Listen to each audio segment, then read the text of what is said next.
Salut les explorateurs, ici Knut, et vous aurez remarqué, c'est un format de vidéo un petit peu particulier. Je veux prendre le temps de discuter avec vous de l'état de la situation de la chaîne. Il y a des changements. Notre cher monteur a été appelé ailleurs, il a reçu une super opportunité et il fallait qu'il la saisisse. Voilà. Quant à moi, du coup, je vais gérer le montage, mais la bonne nouvelle, c'est que je vais également pouvoir gérer le flux de vidéos. Avant, je dépendais du coup des créneaux de mon équipe de com. Là, l'avantage, c'est que j'ai investi du coup dans cette petite bébête que vous voyez juste ici. Et ça va me permettre du coup de partir enfin en exploration tout seul, sans avoir besoin du coup d'avoir toute l'équipe avec moi. Donc d'autres vidéos sont à venir. C'est simplement qu'elles sortiront quand elles sortiront. Je découvre le montage. Là, la vidéo que vous allez voir, elle a été montée par moi. C'est pour ça aussi que ça a pris un petit peu de temps. Je découvre, j'apprends. Aussi, du coup, dans cette vidéo, je vous propose de découvrir le jardin partagé de la banque alimentaire. Ce jardin, il permet de nourrir chaque année des centaines de personnes sur Valence grâce à des bénévoles et à des maraîchers qui travaillent avec la banque.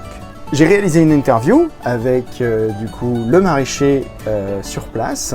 Je vous propose du coup de découvrir ça maintenant.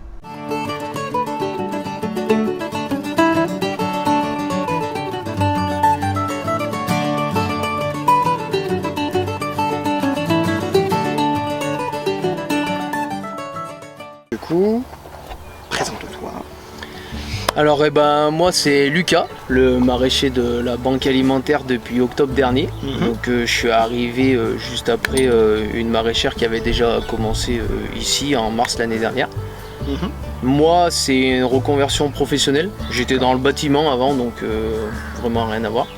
Et puis du coup voilà, j'ai eu un petit déclic sur l'environnement et donc voilà ce qui m'a fait attaquer un peu le maraîchage et compagnie. Le jardin, il a combien de temps? Ça fait combien de temps qu'il est là? Alors le projet, le jardin, le projet a commencé vachement plus tôt, je crois que c'était en 2021 ou un truc du genre. Mais le jardin a été commencé en mars l'année dernière. Et faut savoir que ici avant c'était de la culture de céréales, donc tournesol, tout ça, fait par un paysan, donc en conventionnel. Et ma responsable, quand elle a fait des études de sol, sur 30 cm de terrain, il y avait zéro vie, quoi. Et donc du coup on a commencé à nourrir le terrain. On est on fait de la permaculture, donc en sol vivant. Et donc il se retrouve qu'un an après, on a quand même déjà pas mal de vie. La biodiversité s'est bien installée. Donc on est sur le bon chemin, je pense. Cool. Et du coup, l'association, du coup, la banque alimentaire, elle permet de nourrir combien de personnes à peu près? Alors, je vais te dire exactement. C'est 16 500 personnes aidées par le biais des structures partenaires citées ci-dessus. Donc en fait, sur Valence, donc la banque alimentaire Ardèche-Drôme, c'est 83 associations.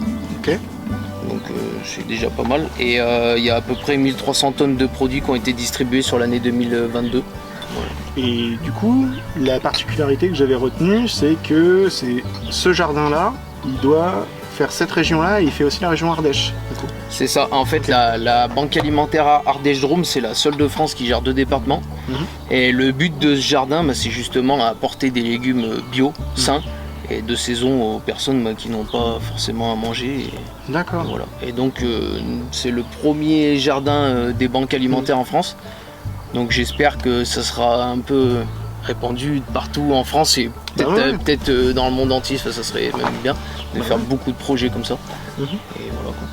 Et du coup, il y a un projet d'agrandissement, c'est ça? Il y a un projet d'agrandissement, donc derrière ça appartient encore à la mairie de Valence. Il y a un projet d'agrandissement justement pour produire justement plus de légumes propres, vraiment propres à la consommation. D'accord, parce qu'actuellement, du coup, le terrain qu'il y a, c'est combien? Je crois qu'en culture, c'est 1600 mètres carrés de culture, un truc... D'accord. Oui, il y a 2000 mètres. Ouais, il y a 2000 mètres et 1600 mètres carrés de culture, à peu près. Ok, c'est une belle surface. C'est une jolie surface. Et sur l'année dernière, donc de mars à décembre, on a récolté un peu plus de 2 tonnes de légumes. Donc en une année qui avait vraiment zéro vie dans la terre on pouvait pas faire pousser grand chose. On a réussi à faire quand même 2 tonnes, presque, même un peu plus de 2 tonnes de légumes. D'accord. D'accord. Et du coup, il y aurait besoin de hérissons, si j'ai bien Ouais, compris. alors en fait c'est ça, du coup on essaye de justement on essaye d'intégrer tout ce qui est la nature pour apporter le bien à notre jardin. Donc on a une cabane à hérissons, mais on n'a pas réussi à avoir des hérissons pour le moment. Donc ça serait sympa qu'il y en ait qui nous rejoignent pour un peu combattre les limaces. Pour nous ça serait cool. Donc tu peux poster une petite annonce sur Pôle emploi, je suis sûr que Ouais, ça peut voilà. marcher. C'est ça. Donc on Tu fais un recherche CV de hérisson. Ouais, voilà, c'est ça, un CV de hérisson. Ouais. Du coup, ouais, hérisson. Après, donc on a créé une mare aussi pour faire un point d'eau du coup pour les oiseaux parce qu'on est aussi refuge LPO. Donc du coup pour permettre aux oiseaux de boire et se baigner, pour accueillir tout ce qui est crapauds, libellules, pour aussi on a une ruche sur le potager, mais ça on y viendra après en détail. Donc c'était vraiment histoire de créer vraiment un endroit pour que la biodiversité s'installe vraiment au maximum dans le. Si on fait un petit peu le tour du coup du jardin, c'est quoi l'intérêt d'avoir une mare par exemple? Eh ben en fait déjà ça nous fait un point d'eau si au cas où parce qu'on le sait tous que déjà l'eau ça va être de plus en plus compliqué à avoir de l'eau. Donc déjà ça peut nous faire une réserve d'eau pour pouvoir arroser si vraiment il y a problème quoi. Et puis du coup pour accueillir plein d'espèces, le maximum d'espèces et Ok. Et du coup vous l'avez faite comment cette mare?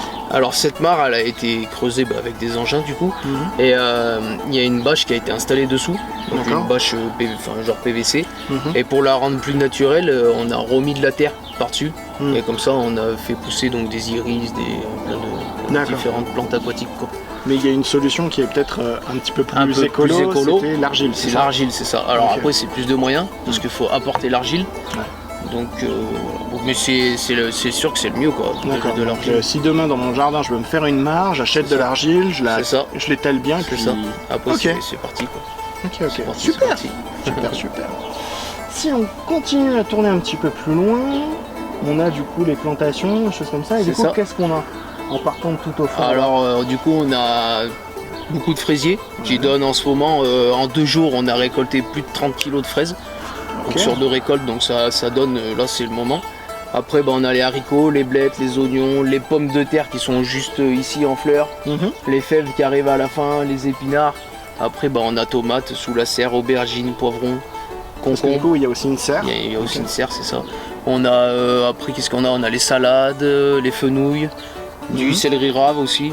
Enfin on essaye de diversifier un peu les légumes quoi. Et puis on va avoir de la courge, on va avoir du maïs qui vont arriver bientôt. On va avoir du coup du haricot grimpant parce que comme je te parlais tout à l'heure, on va faire une mille-pas, création de mille-pas, donc ce qu'on appelle les 3 sœurs. Donc en fait la mille-pas, donc ce qu'on appelle les 3 sœurs, on associe 3 cultures. Donc le maïs, le haricot grimpant et la courge. On plante le maïs en premier, enfin on sème le maïs. Après on sème le haricot grimpant au pied du maïs. Du coup le maïs sert de tuteur à l'haricot grimpant. Et après on sème les courges ou on les plante comme vous voulez autour des maïs. Et en fait la courge sert de couvre-sol et elle garde l'humidité. Ça nous permet sur une petite surface d'avoir 3 cultures quoi. Ok, et du coup 3 légumes qui 3 se mangent. légumes, c'est ça. Ok, voilà. super. Et ça devrait être là dans combien de temps? Et ça, du coup, tout ce qui est donc les courges, ça arrive plus à l'entrée de l'hiver, quoi, fin d'automne. Le maïs, septembre, par là. Et après les haricots grimpants un peu plus tôt, mais ça c'est vrai que c'est un peu plus décalé dans la saison par rapport aux autres légumes. Mais après on peut faire plein d'associations d'autres légumes, comme les tomates avec les salades. Voilà. Tomates avec salade. Ok. Ok. Oui, parce qu'il faudra que je revienne dessus dans une autre vidéo, mais c'est vrai que les principes d'association de légumes, de plantes pour justement éloigner les nuisibles ou faire venir les pollinisateurs, tout ça et tout. Comme ça on n'a pas besoin de produits chimiques. C'est ça. Dans la nature il y a tout ce qu'il faut. Alors après on peut parler un petit peu de la ruche, du coup, parce que c'est pas tous les jours qu'on en voit avec du coup une cheminée comme ça, c'est rajouté devant. Donc en fait la ruche, si je me trompe pas, elle a été installée en juillet, je crois, un truc comme ça, il me semble, l'année dernière. Oui, je crois bien. Ouais, c'est ça, juillet l'année dernière. Et donc on a fait installer une cheminée devant. C'est pour éviter de gêner les abeilles et qu'elles aussi nous gênent quoi. Pour pas être dans leur passage parce que normalement l'entrée d'une ruche est sur le devant, et si on les dérange, et ben, automatiquement il va avoir attaque, quoi. Donc c'est pas... Là ça fait qu'on peut... Là on peut passer à côté nous, et puis vu qu'on accueille des scolaires aussi, du coup ça permet aux enfants de passer tranquillement sans se faire piquer, quoi. On a fait ça. La serre, du coup, vous l'avez installée, vous avez eu de l'aide, vous utilisez une marque en particulier ou c'est vous qui l'avez construit? Alors au début, l'ancienne maraîchère a commencé à essayer de la construire toute seule, mais c'est vraiment compliqué à faire. Du coup, elle a eu de l'aide de certains bénévoles de la banque alimentaire. Et il me semble bien que même il y a eu 2 spécialistes dans le montage de serre qui sont venus aider pour le montage de la serre. D'accord, parce qu'aujourd'hui, si je veux me fabriquer une serre, j'ai besoin de quoi en fait? Et ben du coup de la structure, du plastique, des bras. Évidemment, Et puis voilà, déjà on est pas mal, quoi. D'accord, parce que la serre, elle va seulement procurer de la chaleur, elle va pas avoir d'autres fonctions. Et ben en fait le but d'une serre c'est ça, c'est de produire du légume plutôt dans la saison qu'à l'extérieur. Donc par exemple les tomates qui sont en ce moment dessous, elles vont donner plutôt que celles qui sont dehors. Et ça nous permet d'avoir une récolte vachement plus longue, quoi. Ok. Voilà, c'est ça. Ok. Et de produire éventuellement plus du coup Bah, ça produit plus parce que du coup, admettons la tomate dans un mois et demi, elles vont être bonnes à récolter et ça va aller jusqu'à fin octobre. Une tomate dehors, dans la saison, ça va s'arrêter plus tôt. Après, tout dépend du climat qu'on a. Parce que du coup, avec le réchauffement climatique actuel, ça devient compliqué quelque part sur le jardin ou ça va en arriver? Ça devient compliqué. Il va falloir qu'on s'adapte. De toute façon, on le sait tous. Plus ou moins, et de toute façon on voit très bien que dans les cultures qui étaient dans le sud, elles montent de plus en plus dans le nord, et vice versa, quoi. Donc on va être obligé de s'adapter au bout d'un moment et puis faire plus attention à l'eau et puis voilà, on sait le gros problème. On peut que avancer de toute façon. Voilà. Effectivement il y a des carrés potagers qui sont faits pour quoi du coup? Donc les carrés potagers, on les a installés pour les scolaires, parce que du coup le jardin de la banque alimentaire c'est un jardin solidaire et qui permet aux enfants et adultes de découvrir un peu le monde du jardinage, donc pédagogique. Et le but ça serait que les scolaires viennent semer leurs graines et voient l'évolution du plant et puis après le récolter et puis le manger à l'école, à la cantine à midi ou même entre le soir. Voilà. C'est un peu le but justement pour impliquer la nouvelle génération dans le renouveau, dans le changement un peu qu'il faut prendre, quoi. Du mode de production. C'est ça. Et du coup on peut finir, qu'est-ce qu'on peut faire du coup pour aider la banque alimentaire? Alors pour aider la banque alimentaire, on cherche beaucoup de bénévoles parce que c'est très très très compliqué de trouver des bénévoles. Donc on a besoin de bras. Après il y a minimum une collecte dans l'année. Donc qui est en principe en fin d'année. Donc pareil, essayer de donner même ne serait-ce qu'un petit paquet de pâtes, ça peut nourrir une famille, quoi. Et puis voilà, déjà c'est déjà pas mal, je pense. Ok. Bah ouais, carrément. Bah écoute, merci beaucoup. Merci à toi. Et puis à très bientôt. Et voilà, j'espère que la vidéo vous aura plu. N'hésitez pas à la partager, à regarder d'autres vidéos sur la chaîne, à liker, à commenter, à partager aussi les autres vidéos. Ça aide la chaîne à se développer, surtout qu'on est bientôt 100 abonnés, donc ce sera un petit cap de franchi, c'est cool. J'espère vous revoir prochainement dans d'autres vidéos. Elles sortiront quand elles sortiront. J'espère m'améliorer avec le temps et faire en sorte que les vidéos sortent plus souvent. D'ici là, à la prochaine!